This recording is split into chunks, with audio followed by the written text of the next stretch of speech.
Assalamualaikum warahmatullahi wabarakatuh. Jumpa lagi kawan-kawan semua dimanapun kalian berada. Kali ini seperti biasa, Ulun cuma bisa membacakan sebuah tulisan.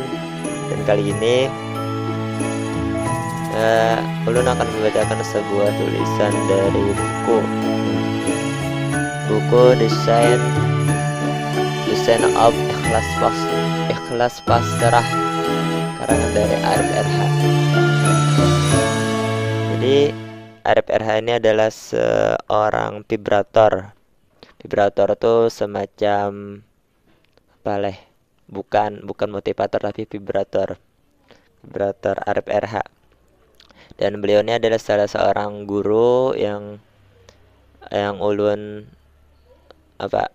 ikuti fanspage-nya di Facebook Arif RH.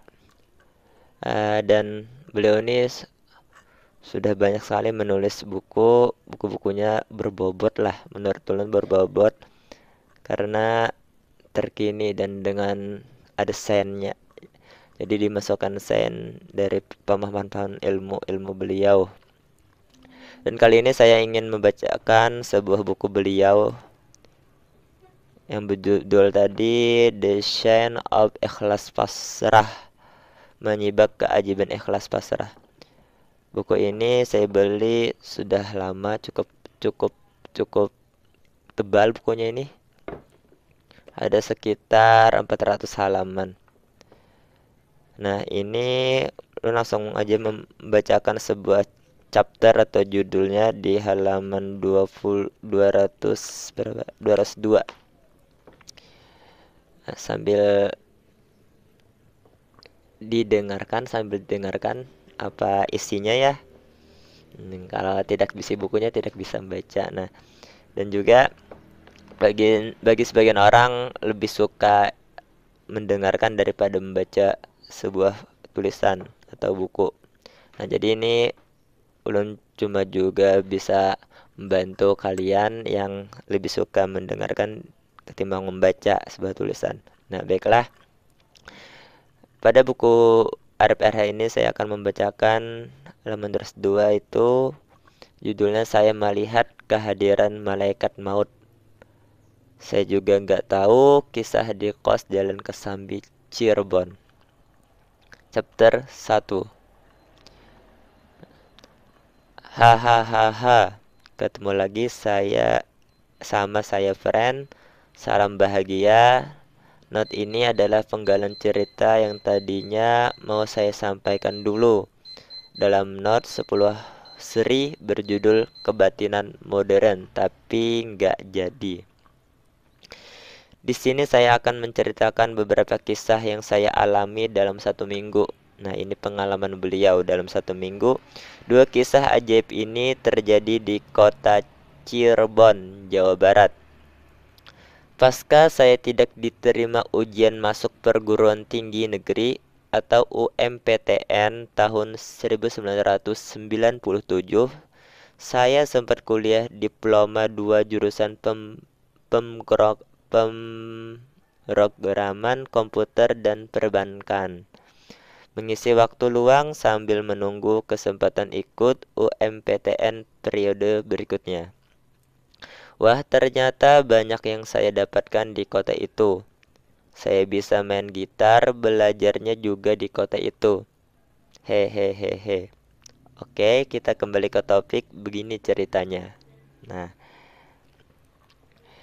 akhir tahun 1997, pasca UMPTN, saya kos di kompleks Keraton Cirebon, di mana keluarga kos saya itu masih berdarah ningrat.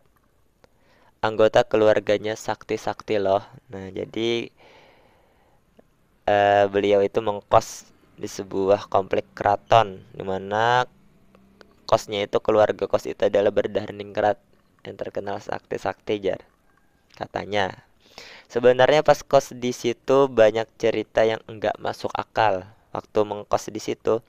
Tapi saya ceritanya lain kali di note yang lain ya. Hehehehe. Nah, awal tahun 1998, kos saya pindah ke Jalan Kesambi, Cirebon. persis pinggir jalan utama. Kenapa saya pindah? Karena lembaga pendidikan tempat saya menempuh studi D2 pindah ke daerah situ. Jadi untuk mengirit biaya transportasi, saya nyari kos yang dekat. Nah, kos saya ini unik, antara cowok dan cewek dicampur. Kamar cewek di lantai atas dan kamar cowok di lantai bawah. Nah, yang buat cowok cuma satu kamar. Kamarnya besar sekali sehingga bisa buat 3 orang. Sementara kamar cewek ada 3 di atas, ada 6 orang yang kos. Masing-masing isi 2 orang. Saya satu kamar dengan 2 teman saya, yaitu Herianto dan Atit Heri Wibadi. Kedua teman saya itu asli Jawa Barat. Keduanya dari Tasikmalaya kalau nggak salah. Singkat cerita, pada suatu dini hari, sekitar jam setengah 2 dini hari, saya wirid di kamar. Sementara 2 teman saya tidur di kasurnya masing-masing, saya wirid sambil memejamkan mata dan menikmati prosesnya. Enggak kerasa udah berapa menit berlalu. Nah, lagi asyik-asyik wiridan, itu tiba-tiba saya melihat ada sinar yang sangat terang dan menyilaukan. Yang bikin bingung adalah keadaan mata saya waktu itu terpejam. Saya melihat sinar itu datang dari langit.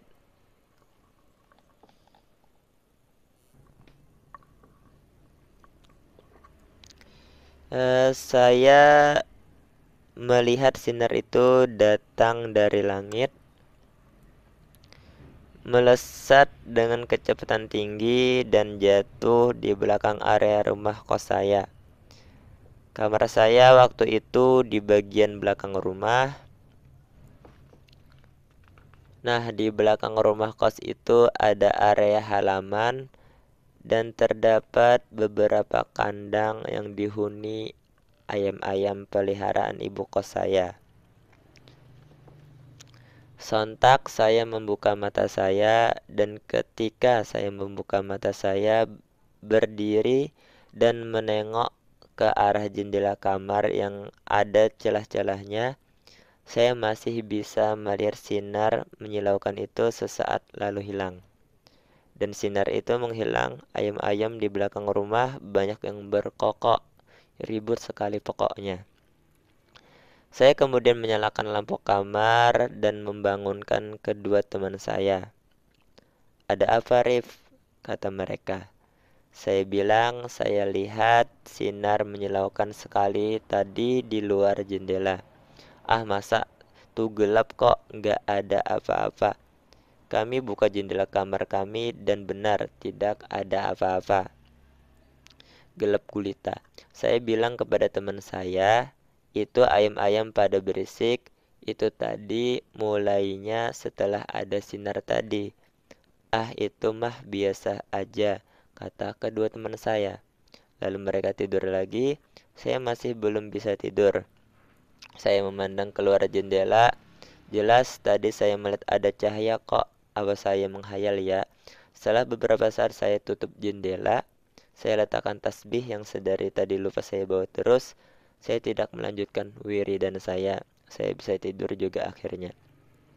Keesokan harinya saat kami bertiga ada di kamar, kami mendengar pengumuman dari loudspeaker masjid terdekat di belakang rumah kos. Diumumkan bahwa telah meninggal si A tadi pagi pukul 3 dini hari. Oh my god, kedua teman saya yang tadinya tidak percaya berkata, "Jangan-jangan yang kamu lihat tadi pagi adalah malaikat maut." I don't know guys. Nah, itulah chapter yang pertama dari cerita Arif RH. Nah, cuma bacakan. Ya, dan ada 4-nya. Wabillahi taufiq wal hidayah. Wassalamualaikum warahmatullahi wabarakatuh.